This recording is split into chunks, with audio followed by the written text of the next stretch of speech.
Hello, bachcho. Let's read this question. The question says which one of the following is strong Lewis base and Bronsted acid Bronsted base? First NH3, second हमारे पास PH3, third है CH4 and fourth है BH3. Key concept for this question is Bronsted acid and Bronsted base.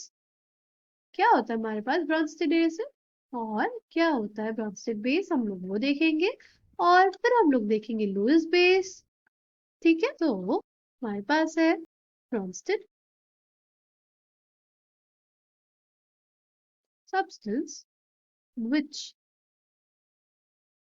donates H plus.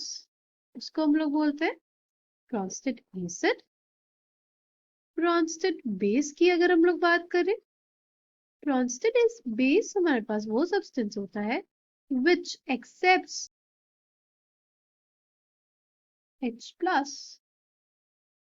ठीक है, जैसे अगर हम लोग example देखें, अमोनिया को ट्रीट करें वाटर से, क्या होगा हमारे पास?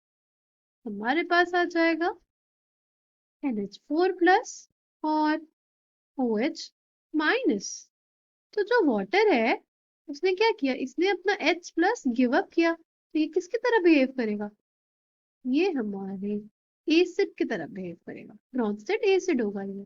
ठीक, अमोनिया ने क्या किया? अमोनिया ने एक्सेप्ट कर H प्लस बनाया अमोनियम आयन. इसने क्या किया कि एक्सेप्ट किया, तो ये क्या हो जाएगा हमारे पास? ये हो जाएगा ब्रॉन्स्टेड बेस. ठीक है, आई होप आपको ये बात समझ में आई होगी. नेक्स्ट है हमारे पास लुईस बेस. लुईस बेस वो स्पीशीज होते हैं which donates its electron pair. ऐसे स्पीशीज जो अपना इलेक्ट्रॉन पेयर डोनेट कर सके उन्हीं को हम लोग कहते हैं लुईस बेस. जैसे कौन कौन से हो सकते हैं? जैसे हमारे पास अमोनिया होता है, वाटर होता है. ठीक है, उनके पास लोन पेयर्स होंगे, वो डोनेट कर पाते हैं, राइट? या negative charge hydroxide ion, H2 minus ion.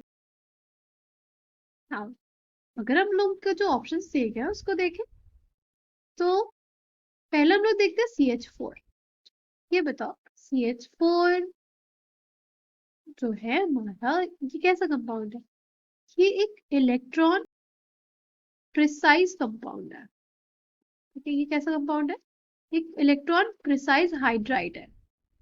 ठीक है, ये ना तो एक्सेप्ट करेगा ना ये लूज करेगा H प्लस को, ना ये लुईस बेस होगा, ना हमारे पास ये ब्रॉन्स्टेड एसिड होगा, ना ब्रॉन्स्टेड बेस होगा. ठीक, फिर हम लोग देखते हैं एक ये कंपाउंड BH3. ये है हमारे पास कैसी हाइड्राइड? ये है इलेक्ट्रॉन डेफिशिएंट हाइड्राइड. ठीक है, इलेक्ट्रॉन डेफिशिएंट हाइड्राइड है ये.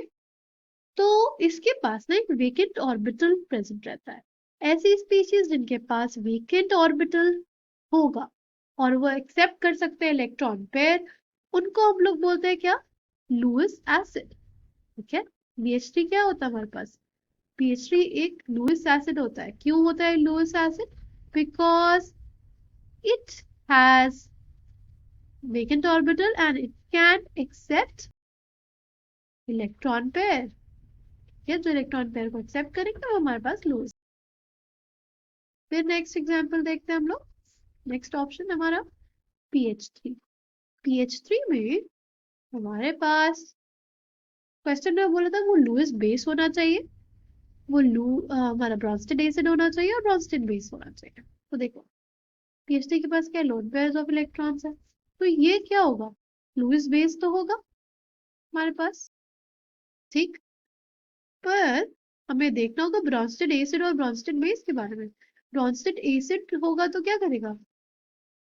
H प्लस अगर ये लूज करे तो ये हमारे पास ऐसा एक एनायन बनाना चाहिए PH2 माइनस का. और अगर ये ब्रॉन्स्टेड बेस होगा तो इसको एक्सेप्ट करना पड़ेगा. ठीक है, तो जो PH3 होता है वो ऐसा नहीं करता है, ठीक है। एसिड जैसा काम नहीं कर पाता है, PH2 माइनस नहीं बनाता है, ब्रॉन्स्टेड एसिड का काम नहीं कर पाता है, नॉट अ ब्रॉन्स्टेड एसिड। ठीक ठीक है, PH4+ का जो हमारा फॉर्मेशन होता है उतना ज्यादा फेवरेबल नहीं होता है, ठीक है। नेक्स्ट हमारा लास्ट ऑप्शन है NH3। NH3 के पास लोन पेयर है, हाँ बिल्कुल है। तो ये कैसा स्पीशीज हो जाएगा, ये एक लुईस बेस हो जाएगा, बिल्कुल हो जाएगा। अच्छा, क्या ये ब्रॉन्स्टेड एसिड और ब्रॉन्स्टेड बेस का काम कर सकता है? तो यस, जो हमारा NH3 है वो अगर H+ लूज कर दे तो NH2- आयन बनाएगा और H+ बनाएगा, ठीक है। तो यहाँ पे किस तरह एक्ट कर रहा है, ये ब्रॉन्स्टेड एसिड का काम कर रहा है, ठीक है। तो ये ब्रॉन्स्टेड एसिड हो गया। और नेक्स्ट अगर हम लोग देखें, NH3 can accept H+ to form NH4- यानी अमोनियम आयन ये बना सकता है, तो ये ब्रॉन्स्टेड बेस का भी काम कर सकता है। So the correct answer for this question will be option first. I hope you understood it well. Thank you and all the best.